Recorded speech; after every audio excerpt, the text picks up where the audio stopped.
আজ আমাদের বাসর রাত, শুয়ে পড়ো। আমার কাছে আসার একদম চেষ্টা করবে না বলে দিলাম। মানে? হ্যাঁ, আমার উপরে কোনো অধিকার খাটাতে আসবেন না। ওকে, সেটা না হয় পরে দেখা যাবে, কিন্তু কি কারণে এসব বলা হচ্ছে? আমি এই বিয়েতে রাজি ছিলাম না। তো বিয়ে করেছো কেন? মা বাবা আমার কোনো কথাই শুনলো না। কি কারণে বিয়ে করতে রাজি হওনি? অনেক কারণ আছে।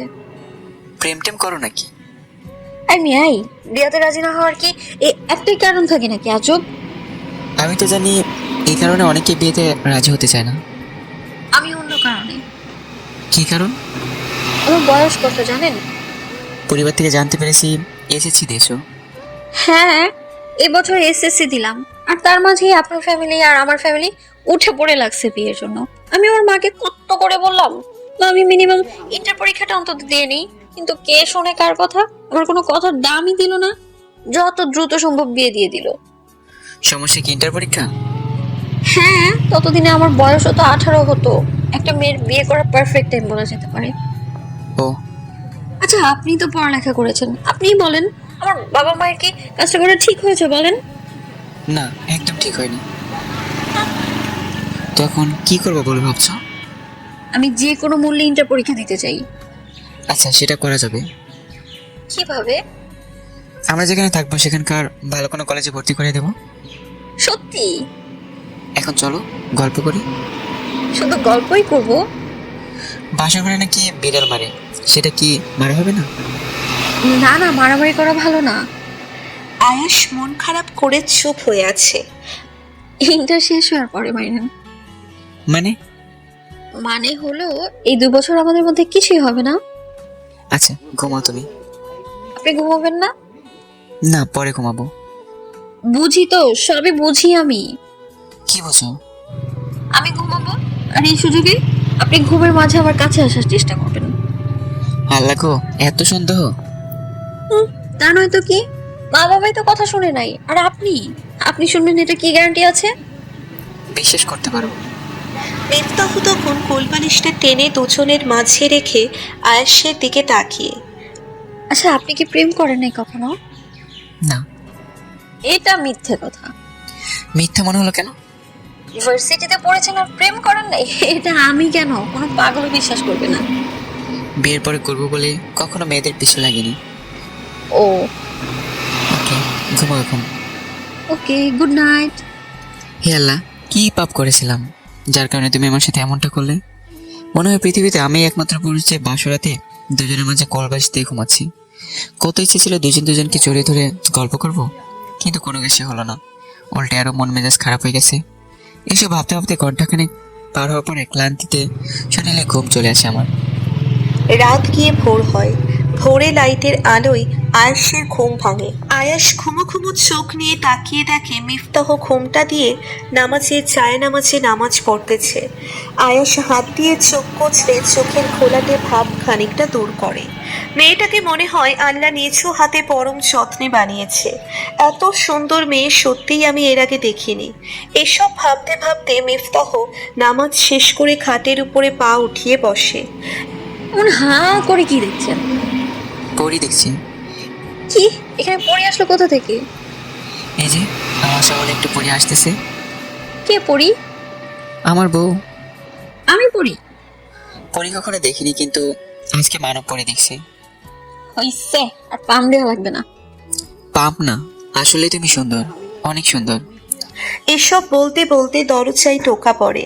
টোকা দেওয়ার সাথে সাথে আয়াস টেবিল থেকে লিপস্টিকটা হাতে নিয়ে মিফতার হাত ধরে কাছে টেনে ঠোঁটের কাছে লিপস্টিক দিয়ে লেপটে দেয়। এটা কি হলো? না হলে ওনারা সন্দেহ করবে। এখানে সন্দেহ করার কি আছে? ভাববে আমাদের মাঝে কিছুই হয়নি। আসলেই তো হয় নাই। তো এটাকে কি সবাই বুঝতে দেওয়া যাবে? না, হ্যাঁ, না না না না, এটা বুঝে গেলে বাবা মা আমাকে মেরেই ফেলবে। কেউ যাতে বুঝতে না পারে, তাই সবার সময় আমাদের একটু অন্যভাবে থাকা লাগবে। এসব বলতে বলতে দরজায় আবারও টোকা পড়ে। মিফতাহ তখন দৌড়ে দরজার কাছে গিয়ে দরজাটা খুলে দেখে আয়েশের দাদিমা দরজায় দাঁড়িয়ে মুখ টিপে টিপে হাসতেছে। মিফতাহ লজ্জা পাওয়ার ভঙ্গি ধরে খাটের পাশে মাথা নিচু করে দাঁড়িয়ে আছে। এত লজ্জা পাওয়ার কে আছে? রাতে তো মনে হয় একটু ঘুমাসনি। মিফতাহ তখনও মাথা নিচু করে দাঁড়িয়ে আছে। এই বস এখানে। মিফতাহ বসার ঘরে। কেমন কাটলো তোদের নতুন জীবনের প্রথম রাত? খুব খারাপ। এই কথা শুনে মিফতাহ আয়েশের দিকে চোখ পাকিয়ে তাকায়। খারাপ কেন? প্রথম না, একটু কষ্ট হয়েছে। বলেই আয়েশ ঠোঁট চেপে হেসে দেয়। এটা তো হবেই। তোর দাদাও আমাকে ব্যথা দিয়েছিল, যার কারণে 10-12 দিন কাছেই আসতে দেইনি। তুমি দাদা কেমন কষ্ট দিতে পারলে? এখন চল, সবাই নাস্তা নিয়ে বসে আছে। আর এই, তুই মুখটা ভালোভাবে ধুয়ে নে, না হলে সবাই হাসবে। দাদি যাওয়ার পরে মিয়া, আপনি আমার মুখে লিপস্টিক দিয়েছেন সবার সামনে হাসির পাত্র বানানোর জন্য, তাই না? আরে তা না। বুঝি, কাছে আসতে দেয়নি তো, তাই প্রতিশোধ নিয়েছেন, তাই না? যতটুকু বোঝার ক্ষমতা আছে ততটুকুই বুঝছো। আচ্ছা, বাই দ্য ওয়ে, প্রথম যে ব্যথা পায় এটা কি করে জানেন? না মানে, বন্ধুরা তো বিয়ে করেছে, তাদের থেকে জেনেছি। কি, আপনার বন্ধুরা এত খারাপ? দূর, বাদ দাও তো। এখন চলো, সবাই অপেক্ষা করছে। চলেন। বলেই দুজন ফ্রেশ হয়ে নাস্তা করে নেয়। রাতে আয়াশ ল্যাপটপটা নিয়ে অফিসিয়ালি কিছু কাজ করতেছে। এমন সময় মিফতাহ আয়েশের পিছনে এসে, ঘুমাবেন কখন? এই তো, কাজটা শেষ হওয়ার পরে। ওকে, আমি তাহলে ঘুমালাম। এত সকালে? এখন কি সকাল নাকি? এখন তো রাত 9টা বাজে। রাত 9টার দিকে ঘুমিয়ে যাবে? হ্যাঁ, অনেক ঘুম পাচ্ছে। ওকে, তুমি ঘুমিয়ে যাও। বলেই আয়াস তার কাজে মনোযোগ দেয়। ঘন্টাখানেক পরে কাজ শেষ হওয়ার পরে ফ্রেশ হয়ে বিছানায় শুয়ে মিফতাহর দিকে তাকিয়ে দেখে মেয়েটা ঘুমে বিভোর হয়ে আছে। নাক মুখ হালকা ঘেমে লাইটের আলোয় চিকচিক করছে তার ঠোঁট দুইটা, পেটের করে কাঁপছে। এমন সময় আয়াস নিজেকে কন্ট্রোল করতে না পেরে মিফতার দিকে এগিয়ে ঠোঁটে ঠোঁট রেখে কিছুক্ষণের জন্য হারিয়ে যায়। মিফতাহ ঘুমের মধ্যে নড়ে ওঠার সাথে সাথে আয়াস তার নিচের বালিশে এসে শুয়ে পড়ে। আয়াস মিফতার দিকে এক নজরে তাকিয়ে আছে আর ভাবছে, ইস, কখন এই পরিটার স্পর্শ পাবো, কখন দুজনকে জড়িয়ে ধরে গল্প মেতে উঠবো। আমরা যখন ঘুমাবো আমি সবসময় ওর কোমরে একটা হাত রেখে আমার বুকের সাথে সবসময় চেপে ধরে রাখবো। এসব ভাবতেই আয়াস তার নিজের অজান্তেই ঘুমের রাজ্যে হারিয়ে যায়। ভোর 5টার দিকে মিফতার ঘুম ভাঙে। ঘুম থেকে উঠে খেয়াল করে দেখে আয়াস একটা হাত মিফতার তলপেটের উপরে রেখে ঘুমোচ্ছে।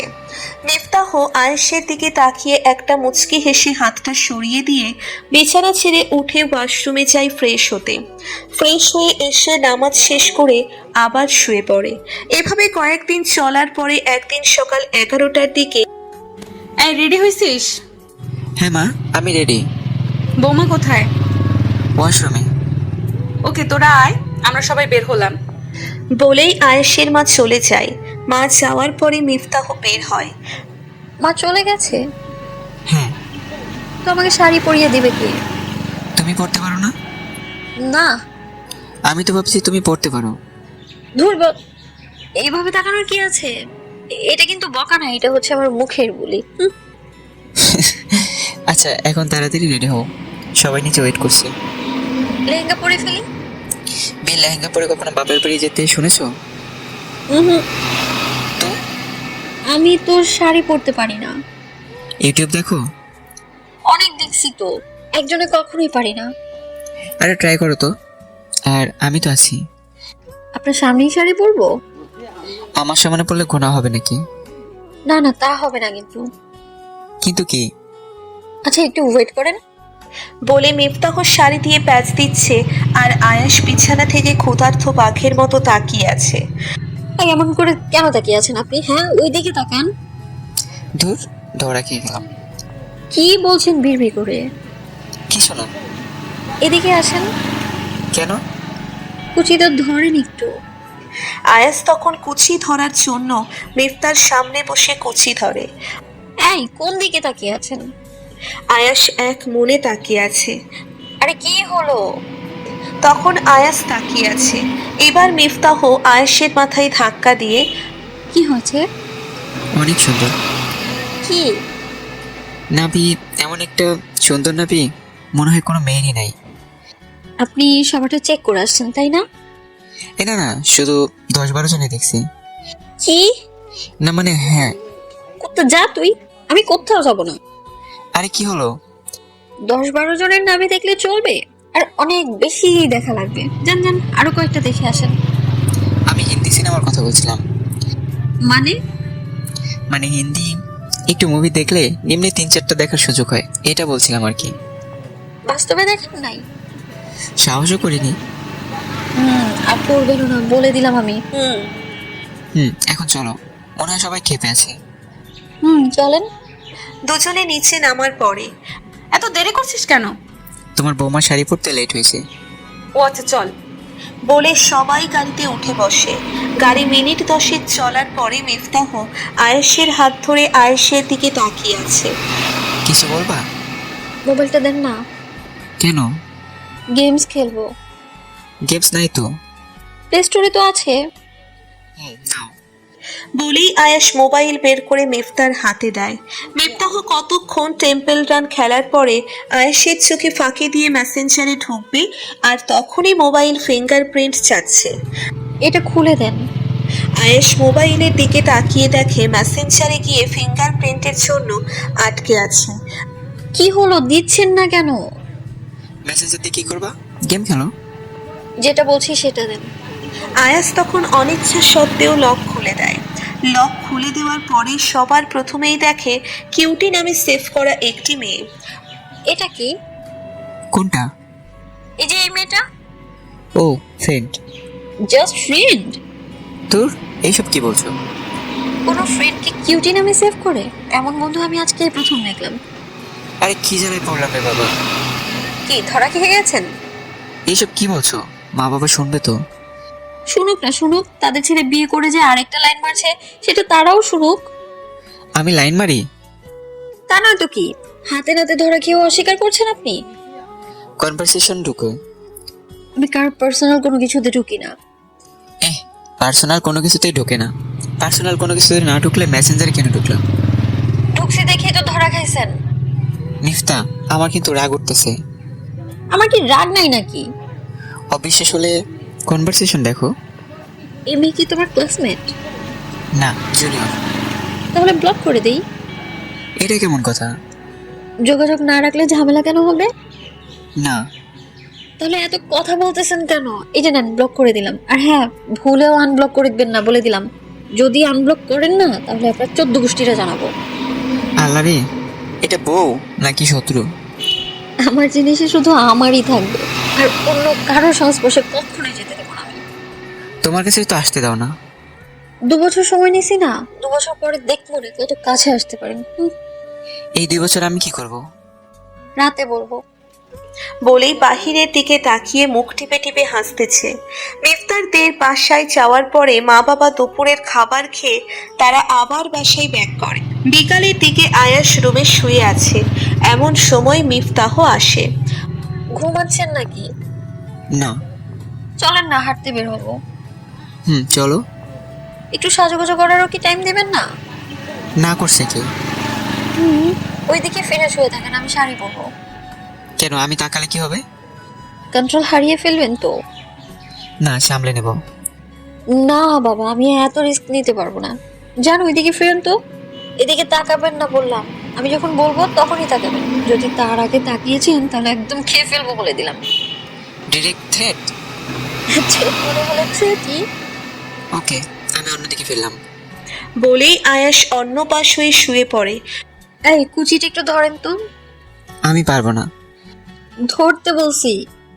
আমি তো বললাম পারবো না। কুচি ধরতে বলছি। আমি পারবো না বলতে বলতে মিফতার দিকে তাকিয়ে নাভির দিকে চোখ আটকে যায়। ওই হ্যালো, কুচি ধরতে বলছি কিন্তু। মিনিট পাঁচেক পরে আয়াস তখন খাট থেকে নেমে মিফতার কাছে এসে এক হাঁটু ফ্লোরে ভর দিয়ে শাড়ির কুচি ধরে। আয়াসের মাথায় তাৎক্ষণিক একটা বুদ্ধি আসে। নাভিতে মুখ লাগিয়ে সেকেন্ডের মধ্যে কয়েকটা চুমু দিয়ে ফেলে।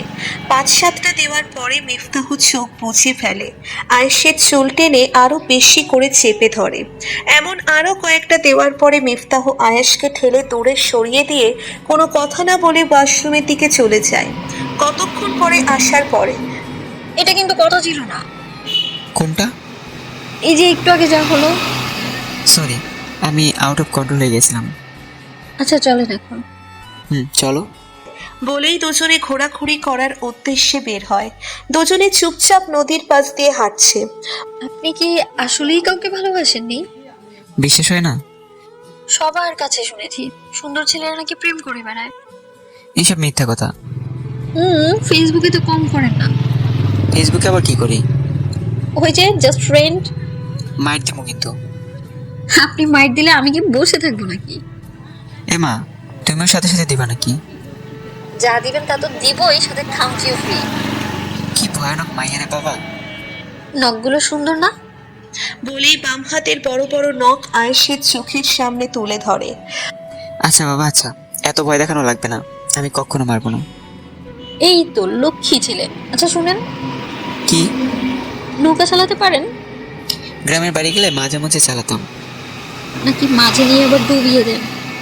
তাহলে তো ভালোই হবে। কি ভালো হবে? হ্যাঁ। কোন দিক দিয়ে ভালো হবে বলে মনে হলো? তোমার পানি থেকে তুলে একটু বাংলা মুভির কাহিনী করে ফেলবো।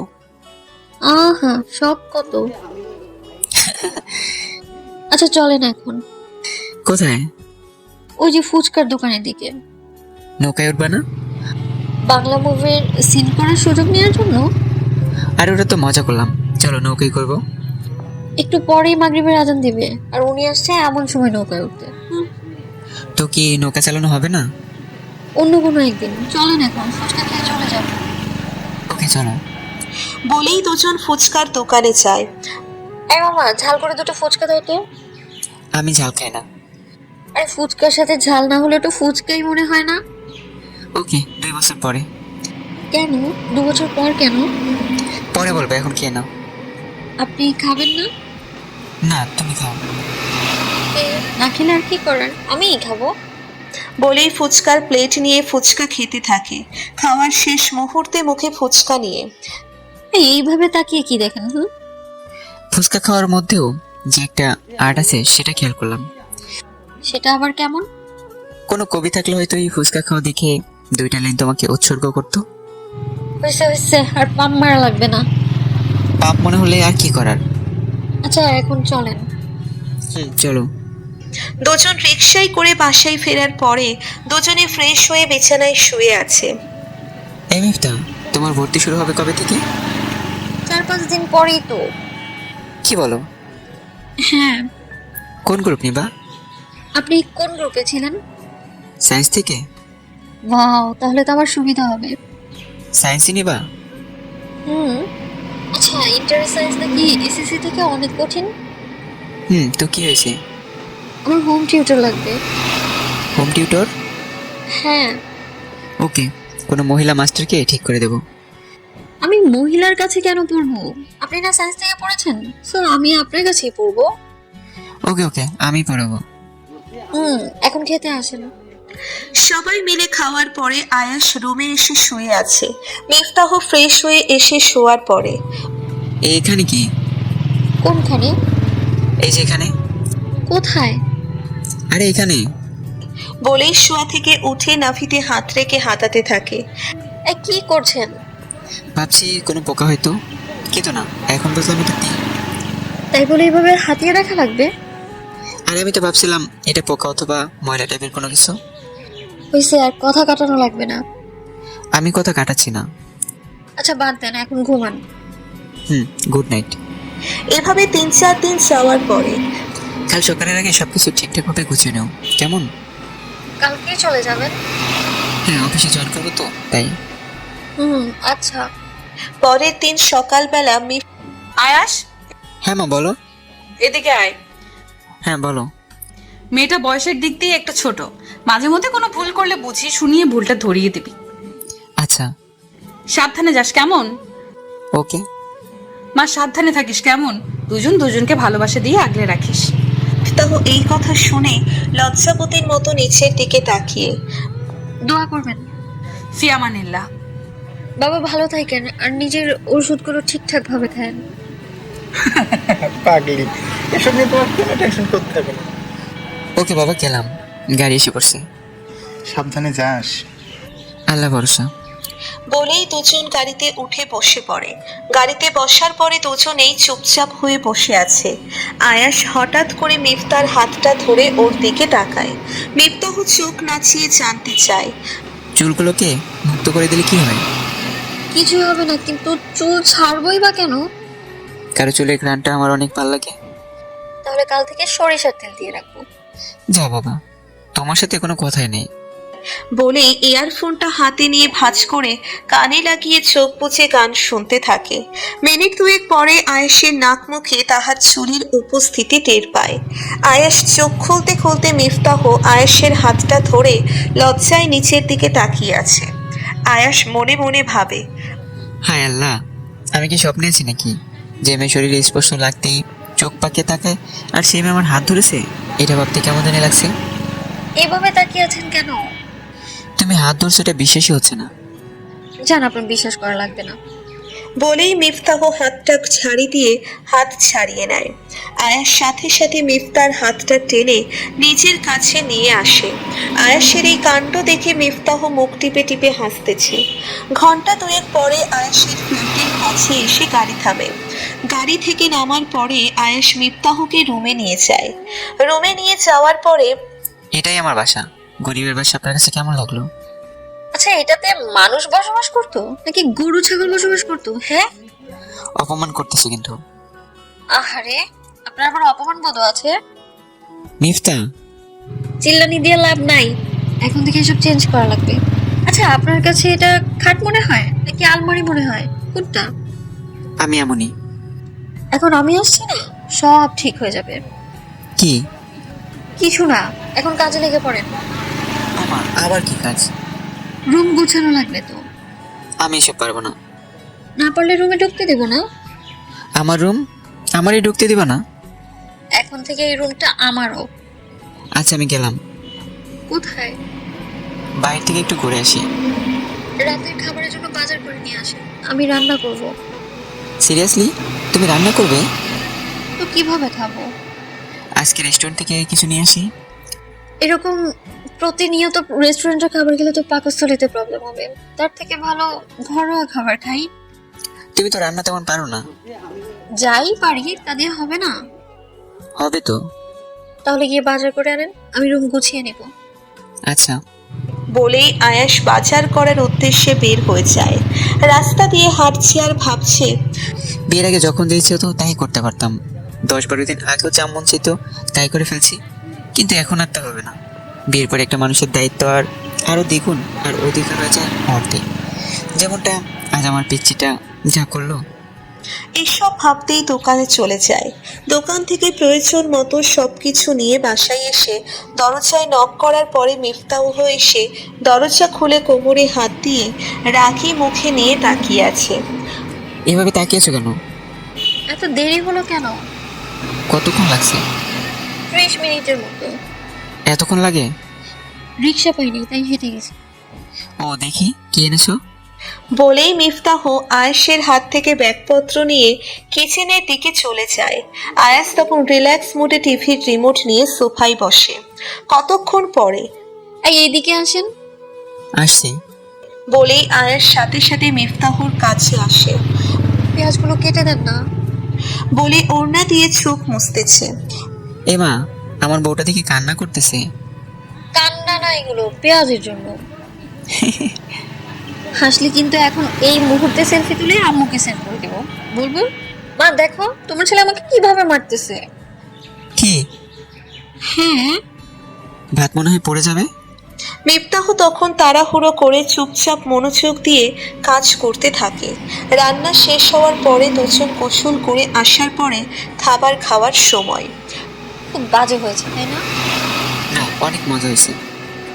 আমার কাছে মনে হচ্ছে লবণ বেশি হয়ে গেছে। আরে তা না, আমারও এমনই মনে হচ্ছে। তুমি মনে হয় লবণ একটু বেশি খাও, তা খাই। এর জন্যই। রাত 8টার দিকে এই আজকে অনেক ক্লান্ত লাগছে, আমি ঘুমাবো। এখানে ঘুমিয়ে পড়ো, আমি সোফায় ঘুমিয়ে যাব। কেন? আমি তো একা থাকতাম, তাই সিঙ্গেল খাট ছিল, কিন্তু এখন তো আমি আর একা না। সোফায় থাকা লাগবে না, তো দুজনে এখানেই থাকবো। কি? হ্যাঁ। কিন্তু এই খাটে তো দুই বালিশ আর মাঝে কোল বালিশ রাখার কোনো জায়গাই নেই। দুজন এক বালিশেই ঘুমাবো। আমি কি স্বপ্নে আছি? জি না, আপনি বাস্তবে আছেন। আর বিশ্বাস না হলে দেখেন। বলে চোরে এক চিমটি কেটে হি হি করে হাসিতে মেতে ওঠে। ও মা, এত বড় নোক কেন? আপনি কন্ট্রোল হারিয়ে ফেলে এগুলো কাজে লাগাবো। নোক তো নোক না, যেন ছোটখাটো অস্ত্র। একটু সাইডে তো মশারি টানাবো। আয়াস তখন টিভি অফ করে বিছানার একপাশে চলে যায়। মশারি টাঙাবার পর আয়াস লাইট অফ করে দুজন শুয়ে পড়ে। মিনিট 10 পরে ঘুমিয়ে গেছেন? না। একটা অন করে দেন না, কেন? আমার ভয় লাগে। আমি থাকতে ভয় কিসের? অন্ধকারে ভয় লাগে। আমি লাইটের আলোয় ঘুমাতে পারি না। ও হ্যাঁ, আচ্ছা আমি লাইট অন করে দিচ্ছি। বলে শোয়া থেকে উঠবে এমন সময় মিফতাহ আয়াসের হাত টেনে ধরে। আবার কি? লাইট অফ করা লাগবে না। কেন? তুমি তো ভয় পাচ্ছ। এখন ভয় পাবো না। বলেই মিফতাহ আয়াসের বুকে মাথা রাখে। মিফতাহ এভাবে মাথা রাখার কারণে আয়াস ভাবে আমি কি স্বপ্নে আছি নাকি? আমার সাথে রিসেন্টলি সব কি করতেছে? বলতে বলতে মিফতাহ বুকের পশম ধরে জোরে টান মারে। ও মা, ব্যথা পাচ্ছি তো। জড়িয়ে না ধরলে ব্যথা দিবই। কি? হ্যাঁ। এটা কি সত্যি তুমি? আপনার বউ। বলে শক্ত করে জড়িয়ে ধরে। আয়েশ আকাশের চাঁদ হাতে পাওয়ার মতো মিফতাহকে শক্ত করে জড়িয়ে ধরে ঠোঁটে ঠোঁট রেখে ভালোবাসার জানান দেয়। এভাবে মিনিট 5 যাওয়ার পরে আয়েশ যখনই একটু গভীরে যাবে ঠিক তখনই মিফতাহ আয়েশকে জড়িয়ে ধরে। এই শুনেন না, বলো। এর থেকে ডিপলি কোনো কিছু করবেন না বলে দিলাম। মানে? এই যে জড়িয়ে ধরা, চুমু খাওয়া, এতটুকু পর্যন্ত ঠিক আছে। এর বেশি গেলে খামচি দেব। কেন? বাকিটা আর কয়েকদিন পরে। আর শোনেন, আমরা না এখন থেকে প্রেম করবো। কি? হ্যাঁ, এখন থেকে আমাকে এই পশমওয়ালা বুকে রেখে ঘুম পাড়িয়ে দিবেন। বলেই আমি মিফতাকে কাছে টেনে নিয়ে ঘুম পাড়িয়ে দেয়। সকাল হওয়ার পরে মিফতাহ চোখ মেলে তাকিয়ে দেখে আয়েশের একটা পা তার উপরে রেখে তাকে জড়িয়ে ধরে আছে। মিফতাহ তখন আয়েশের কপালে চুমু খেয়ে ঠোঁটে চুমু দিবে ঠিক তখনই আয়াস তাকিয়ে দেখে মিফতাহ ঠোঁটে চুমু খাচ্ছে। আয়াস তখন একটা হাত মিফতার কোমরে রেখে আয়েশের সাথে চেপে ধরে ঠোঁট খেতে থাকে। এইভাবে কতক্ষণ কাটার পর মিফতাহ নিজেকে সামলে নিয়ে এই উঠেন বলেই মিফতাহ হাঁপাতে থাকে। আর একটু পর বলেই আয়াস আবার মিফতাহকে কাছে নিয়ে ঠোঁটে চুমু দেয়। মিফতাহ তখন আয়েশের ঠোঁটে একটু জোরে কামড়ে ধরে আর ঠিক তখনই আয়েশ ব্যথার কারণে কোকিয়ে ওঠে। এত জোরে কেউ কামড়ায়? ইস, অনেক ব্যথা পাইছেন মনে হয়। হাসবা না একদম। তাহলে কি কান্না করবো? সেটা বলছি নাকি। তাহলে কি করব? স্বামীকে একটু ভালোবাসার সুযোগ দিলে কেমন হয়? আর আরেকটা দিন যাক, দেখবো না আপনি কত ভালোবাসতে পারেন। দেখো। আচ্ছা, সেটা দেখা যাবে। আমি নাস্তা রেডি করতে করতে আপনি ফ্রেশ হয়ে নেন ততক্ষণে। ওকে। বলেই আয়াস ফ্রেশ হতে ওয়াশরুমে চলে যায়। ফ্রেশ হয়ে আস্তে আস্তে বউটা সবকিছু রেডি করে রাখছে। তুমি খাবা না? কিন্তু আগে খাওয়া হবো। বলেই খাবার আয়েশকে খাওয়ানোর জন্য হাত মুখের সামনে ধরে। আয়েশ বউয়ের হাতে খাবার খেয়ে মিফতার হাত থেকে প্লেট নিয়ে আয়েশ ও মিফতাহকে খাইয়ে দেয়। নাস্তা করা শেষ হলে আয়েশ বের হবে এমন সময় আমি রাগ করে আছি কিন্তু। ও মা, কেন? শুনেছি স্বামী বাইরে যাওয়ার আগে নাকি বোর্ড থেকে দোয়া নেয়। আচ্ছা দোয়া করো, গেলাম আমি। বলেই আয়াস বের হওয়ার সাথে সাথে মিফতাহ আরো বেশি রেগে যায়। রাগে হনহন করে হেঁটে হেঁটে যেই না সোফায় বসবে ঠিক তখনই আয়াস পেছন থেকে শক্ত করে জড়িয়ে ধরে গলায় আর কাঁধে চুমু দিতে থাকে। মিফতাহ তখন পাগল পাগল হয়ে আয়াসের দিকে ফিরে শক্ত করে জড়িয়ে ধরে, ঠোঁটে চুমু দিয়ে আয়াসের দিকে তাকিয়ে হাসি দিয়ে জড়িয়ে ধরে। আয়াসও শক্ত করে জড়িয়ে ধরে মিফতার মাঝে যখন হারিয়ে যেতে চাচ্ছে। এই হুম অলরেডি 9:30 বাজে। বাজলে বাজক। এখন যান। আরেকটু। অফিসে গিয়ে ফ্রি হলে ফোন দিন কেমন? আচ্ছা। সাবধানে যাবেন। বলেই আয়েশকে বিদায় দেয়। আয়াস যাওয়ার কতক্ষণ পরে আয়াসের মা মিফতার নাম্বারে ফোন দেয়। হ্যালো, আসসালামু আলাইকুম আম্মু। ওয়ালাইকুম আসসালাম। আম্মু কেমন আছো? এই তো ভালো, তোরা কেমন আছিস? আলহামদুলিল্লাহ ভালো। আয়েশ কোথায়? একটু আগেই অফিসে গেল। ও হ্যাঁ, তো এখন কি করবি? কি আর করব, রান্না বান্না করা লাগবে। রান্না করে কি আর 4-5টা পর্যন্ত কাটিয়ে দিতে পারবি? কি আর করার আছে, আপনাদের সাথে থাকলে তো সময় কখন যে চলে যায় টেরই পাই না। আমি একটা বুদ্ধি দিতে পারি। কি? বাচ্চা নিয়ে নে, তাহলে বাচ্চার সাথে খেলাধুলো করে সময় কেটে যাবে। ইস, কি যে বলো না তুমি। আরে লজ্জা পাচ্ছিস কেন? কয়েকদিনের মধ্যে নিয়ে নে। হুম, বাবা কেমন আছে? ভালোই আছে। দাদি কেমন আছে? সবাই আল্লাহর রহমতে ভালো আছে। আচ্ছা এখন রাখলাম, পরে কথা হবে। আচ্ছা, ভালো থাকবেন। বলেই ফোন কেটে রিল্যাক্স মোডে টিভি দেখতে থাকে। দুপুরের দিকে মিফতাহ রান্না বান্না কমপ্লিট করে আয়েশের নাম্বারে ফোন দেয়। মিফতা বলো। অফিসে গিয়ে ফোন দেওয়ার কথা ছিল। ছিল, কিন্তু সকাল থেকে যে কাজে লাগছি একটু আগে মাত্র শেষ হলো। ও, খাবার খাইছেন? না, তুমি? না, কখন খাবেন? একটু পরে। তুমি খেয়ে নাও। আপনি খেয়ে ফোন করবেন, তারপরে খাবো। আমার লেটও হতে পারে, তুমি খেয়ে নাও। বললাম তো আপনি খাওয়ার পরে আমি খাবো। ওকে, আমি এক্ষুনি যাচ্ছি। বলেই আয়েশ খেতে যায়। খেয়ে আসার পরে মিফতাহকে ফোন দেয়। হ্যাঁ, খেয়েছেন? এবার তুমি খেয়ে নাও। খাবো। শোনো, কি? ভালোবাসি। মিফতাহ ফোনটা তখন বুকে নিয়ে চোখ বুজে থাকে। চাতক পাখি যেমন বৃষ্টির জন্য তৃষ্ণার্ত হয়ে থাকে, ঠিক তেমনি ভাবে যেন মিফতাহ ভালোবাসি শোনার জন্য তৃষ্ণার্ত ছিল। ওই পাশ থেকে বারবার হ্যালো হ্যালো করতেছে।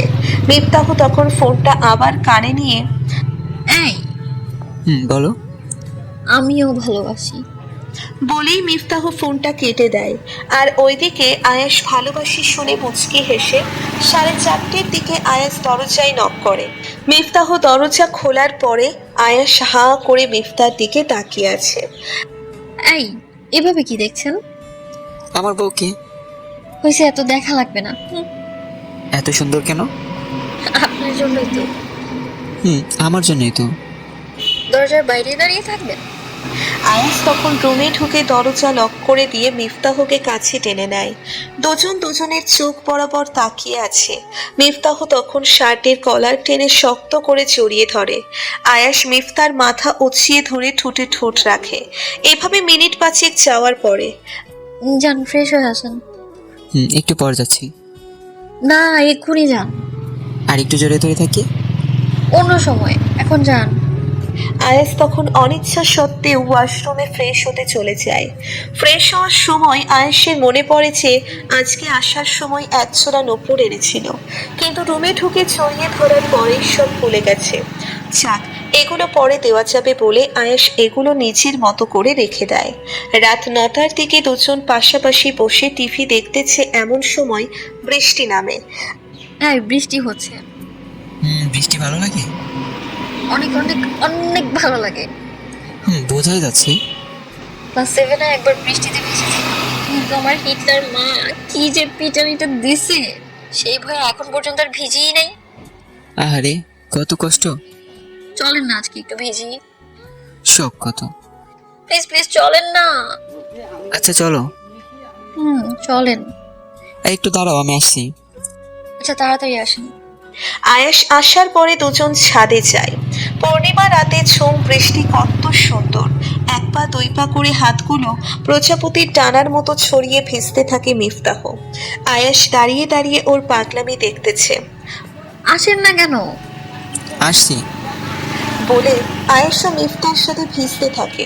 দুজনে ভেজবার মাঝে হঠাৎ বিদ্যুৎ চমকানোর সাথে সাথে মিফতাহ আয়েশকে জড়িয়ে ধরে। এই ভয় পেয়েছো নাকি? এসব খুব ভয় করে। আমি আছি তো, ভয় পাওয়ার কিছু নাই। হুম। ভালোবাসি। আমিও ভালোবাসি। আয়াস তখন মিফতার মাথায় ধরে ভিজা ঠোঁটে ভালোবাসার শীতল স্পর্শ দেয়। মিফতাহ কম কিসে, মিফতাহ চড়িয়ে ধরে উপভোগ করতে থাকে। আয়াস বাহাতটা প্যান্টের পকেটে ঢুকিয়ে এক জোড়া নূপুর বের করে। মিফতাহ নূপুর জোড়া দেখার পরে খুশিতে আত্মহারা হয়ে যায়। আয়াস মিফতার পায়ের কাছে এক হাঁটুতে ভর করে বসে মিফতার পাটা তার হাঁটুতে রাখে। মিফতাহ খুশি মনে মুখে হাত দিয়ে আয়াসের দিকে তাকিয়ে আছে। আয়াস মিফতার পা হাঁটুতে রেখে পায়ের গোড়ালিতে কয়েকটা চুমু দিয়ে পরিয়ে দেয়।